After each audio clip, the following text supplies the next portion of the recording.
السلام علیکم۔ مکہ کا سب سے بڑا دشمن اور اس کی بیٹی کا دل اس شخص کے لیے دھڑکنے لگا جس کے خلاف اس کا باپ تلوار اٹھائے کھڑا تھا۔ مکہ کی دھوپ تیز تھی، گرم ریت پر چلنا گویا دکھتے انگاروں پر چلنا جیسے تھا۔ مکہ کے لوگ اپنی زندگیوں میں مصروف تھے، مگر ہر گلی ہر دروازے کے پیچھے ایک چھپی ہوئی کشمکش چل رہی تھی۔ ایک طرف نبی اپنے ساتھیوں کو اللہ کا پیغام پہنچا رہے تھے، لوگوں کو بتا رہے تھے کہ سچائی اور انصاف کا راستہ ہی اصل راستہ ہے۔ دوسری طرف مکہ کے بڑے سردار اپنی ضد اور تکبر میں اس پیغام کو دبانے میں لگے تھے۔ ان میں سب سے سخت دشمن تھا ابو جہل، مکہ کا وہ آدمی جو اپنی ضد اور غرور میں فرعون کی طرح بن گیا تھا۔ نبی سے اس کی دشمنی کی کوئی حد نہ تھی، وہ چاہتا تھا کہ اسلام کا چراغ بجھنے دے، مگر اسے خبر نہ تھی کہ اسی کے گھر میں ایک ایسا دل دھڑک رہا ہے جو اس چراغ کی روشنی کو اپنے اندر محسوس کرتا ہے۔ ابو جہل کی ایک بیٹی تھی، لوگ اسے جویریہ کے نام سے پکارتے تھے۔ وہ خوبصورت تھی، مگر اس کی سب سے بڑی پہچان اس کی آنکھوں کی وہ گہرائی تھی جس میں خاموش سوال ہمیشہ موجود رہتے تھے۔ اس نے اپنے باپ کو ہمیشہ نبی کے خلاف بولتے سنا، مگر جب بھی نبی کا ذکر آتا اس کے دل میں ایک عجیب سی لہر دوڑ جاتی۔ وہ چپ ہو جاتی جیسے اس کے اندر کوئی اور آواز جاگ اٹھی ہو۔ اس زمانے میں حضرت علی کا نام عزت، بہادر و وفاداری کا نشان تھا۔ وہ بچپن سے نبی کے ساتھ رہتے تھے، مگر نبی کے گھر میں پلے بڑے تھے۔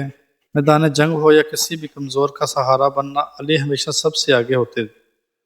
کہانی کا اصل موڑ تب آیا جب ایک غیر متوقع خبر نے پورے مکہ کو ہلا دیا۔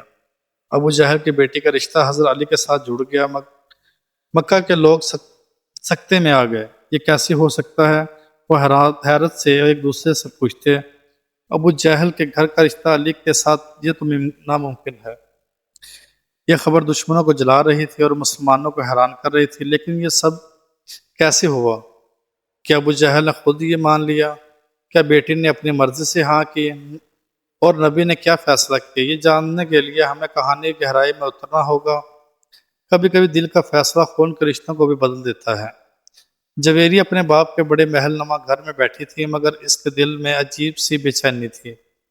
باہر مکہ کی گلیوں میں اسلام کی صدائیں گونج رہی تھی اور اس کے دل میں وہ صدا ایک میٹھی مگر گہری چوٹ کی طرح لگی۔ وہ اپنے باپ کی باتیں سنتی تھی، محمد ہمارے بتوں کو مٹا دینا چاہتے ہیں، وہ ہماری عزت ختم کر دیں گے۔ لیکن یہ الفاظ اس کے کانوں میں شور کی طرح لگتے تھے۔ جویریہ کو یاد تھا ایک دن وہ چپکے سے اپنی خادمہ کے ساتھ ایک مجمع کے قریب کھڑی ہوئی تھی جہاں نبی لوگوں کو اللہ کی وحدانیت بتا رہے تھے۔ ان کے چہرے کی روشنی، بات کرنے کا انداز اور الفاظ کی سچائی نے جویریہ کے دل کو جکڑ دیا تھا۔ اس دن سے وہ جان گئی تھی کہ اس کے گھر کے باہر ایک دنیا ہے جو حق اور محبت سے بھری ہوئی ہے۔ ادھر دوسری طرف حضرت علی اپنی زندگی کے ہر لمحے میں دین کی خدمت کر رہے تھے۔ وہ نبی کے پہلو سے ہٹتے نہ تھے۔ جب کبھی مکہ کا سردار نبی کو تکلیف پہنچانے کی کوشش کرتے، حضرت علی سفر بن کر سامنے آ جاتے۔ ان کی بہادری کے قصے مکہ کے بچے بچے کے زبان پر تھے۔ کہانی کا اصل رخ اس دن بدلا جب ایک معزز مسلمان نبی کی خدمت میں حاضر ہوا اور عرض کی، یا رسول اللہ، اگر علی نکاح کرنا چاہیں تو کیا آپ کسی موضوع رشتے کے بارے میں سوچ سکتے ہیں؟ نبی صلی اللہ علیہ وآلہ وسلم نے مسکرا کر حضرت علی کی طرف دیکھا اور فرمایا، علی تم چاہتے ہو کہ میں تمہاری شادی کے بارے میں سوچوں؟ حضرت علی نے سر جھکا لیا۔ دل میں تو وہ چاہتے تھے کہ نبی کی بیٹی فاطمہ کا ہاتھ تھامیں، مگر وہ جانتے تھے کہ یہ معاملہ اللہ کے حکم اور نبی کی مرضی سے ہی ہوگا۔ نبی نے خاموشی سے بات کو آگے بڑھایا، مگر اس وقت تک کسی دوران ایک شخص نے نبی صلی اللہ علیہ وآلہ وسلم سے کہا، یا رسول اللہ، اگر ابو جہل کی بیٹی اسلام قبول کر لے تو اس سے علی کے نکاح میں دے سکتے ہیں؟ یہ سوال سن کر وہاں موجود سب لوگ حیران رہ گئے۔ ابو جہل کی بیٹی، وہ جو اسلام کے سب سے بڑے دشمن کے گھر میں پرورش پائی، یہ سوچنا بھی مشکل تھا۔ لیکن نبی نے کہا، اگر وہ ایمان لے آئے تو وہ ہماری بہن ہے، اور ایمان والے مرد کا حق ہے ایمان والی عورت سے نکاح کرے۔ اب کہانی یہاں سے ایک نئے موڑ پر پہنچی۔ جویریہ، یہ جو اب تک اسلام کو چھپ کر سنتی رہی تھی، ایک دن اپنی خادمہ کے ساتھ نبی صلی اللہ علیہ وآلہ وسلم کے پاس پہنچی۔ اس کی آنکھوں میں آنسو تھے اور لبوں پر صرف ایک جملہ، میں گواہی دیتی ہوں کہ اللہ کے سوا کوئی معبود نہیں اور آپ اللہ کے نبی ہیں۔ یہ جملہ مکہ کی تاریخ بدل دینے والا تھا۔ کبھی کبھی یہ کلمہ پوری زندگی کی سمت بدل دیتا۔ کفار کے چہروں پر حیرت اور غصہ تھا، مسلمانوں کی آنکھوں میں خوشی کے آنسو۔ وہ لمحہ تھا جسے کوئی سوچ بھی نہیں سکتا تھا۔ ابو جہل کی بیٹی نے اسلام قبول کر لیا تھا، مگر واپس آتے ہی جویریہ کو طوفان کا سامنا کرنا پڑا۔ ابو جہل کا چہرہ غصے سے سرخ تھا، وہ دھاڑتے ہوئے بولے، یہ سب کیا سن رہا ہوں میں؟ کیا تم نے اپنے باپ کو رسوا کر دیا؟ جویریہ نے خوف کا دل سے نکال دیا اور کہا، ابا میں نے وہ راستہ چنا ہے جو سچ ہے، یہ میرا فیصلہ ہے اور اس فیصلے کو کوئی بدل نہیں سکتا۔ ابو جہل کی مٹھی بند ہو گئی، اس لیے سب سے بڑی شکست تھی، مگر وہ جانتا تھا کہ اب بیٹی کو زبردستی روکنا ممکن نہیں، کیونکہ ایمان ایک بار دل میں آ جائے تو دنیا کی کوئی طاقت اسے مٹا نہیں سکتی۔ چند دن گزرے، مسلمانوں میں یہ بات ہونے لگی کہ جویریہ کے لیے ایک شخص ہو جو سب سے مضبوط محافظ بھی ہو، بہادر اور بلکہ دین کا سب سے مضبوط محافظ بھی ہو۔ چند دن گزرے، مسلمانوں میں یہ بات ہونے لگی کہ جویریہ کے لیے ایک ایسا شوہر ہونا چاہیے جو نہ صرف بہادر ہو بلکہ دین کا سب سے مضبوط محافظ بھی ہو۔ سن کر زبان پر ایک ہی نام تھا۔ حضرت علی نبی صلی اللہ علیہ وآلہ وسلم کے پاس سے تجویز پہنچے۔ نبی نے حضرت علی کو بلایا، نرمی سے فرمایا، علی اگر میں تمہاری زندگی میں ایک ایسا رشتہ لے آؤں جس سے دشمن بھی دوست بن جائے اور ایمان کو نئی طاقت ملے تو کیا تم قبول کرو گے؟ حضرت علی نے کہا، یا رسول اللہ، آپ جو فیصلہ کریں گے میں سے سر جھکا کر قبول کروں گا۔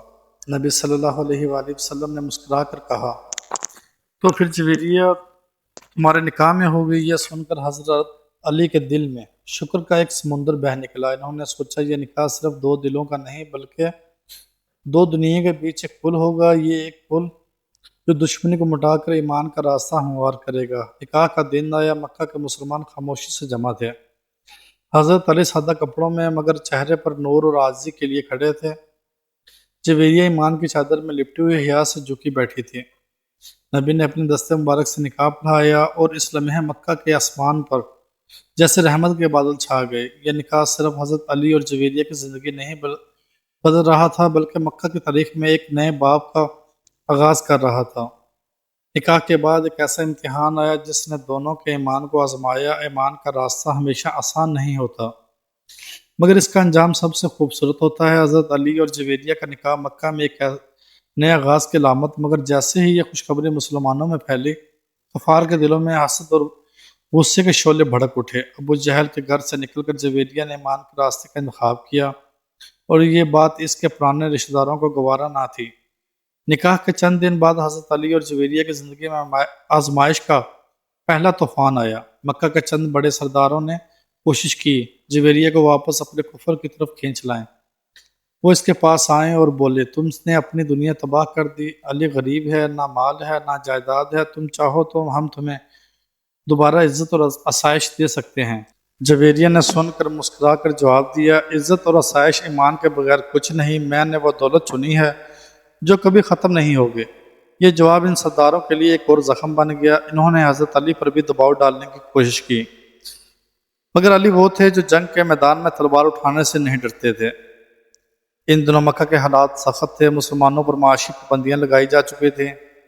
حضرت علی اور جویریہ کو کبھی کبھی کئی دن پیٹ بھر کھانا نصیب نہ ہوتا تھا۔ ایک دن جب مکہ کے حالات مزید خراب ہوئے، حضرت علی نے نبی کے حکم پر مدینہ کی طرف ہجرت کا فیصلہ کیا۔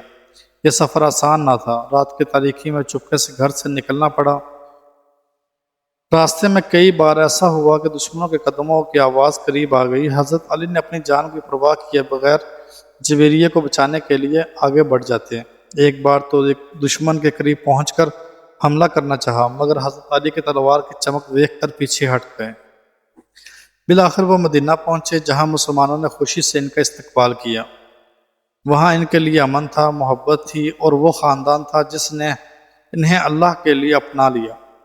جویریہ نے مدینہ میں ایک نیا سفر شروع کیا۔ وہ عورتوں کو قرآن سکھاتی، ایمان کی باتیں سناتی۔ السلام علیکم دوستو، ویڈیو کو لائک کریں اور سبسکرائب کریں۔ شکریہ۔ اللہ حافظ۔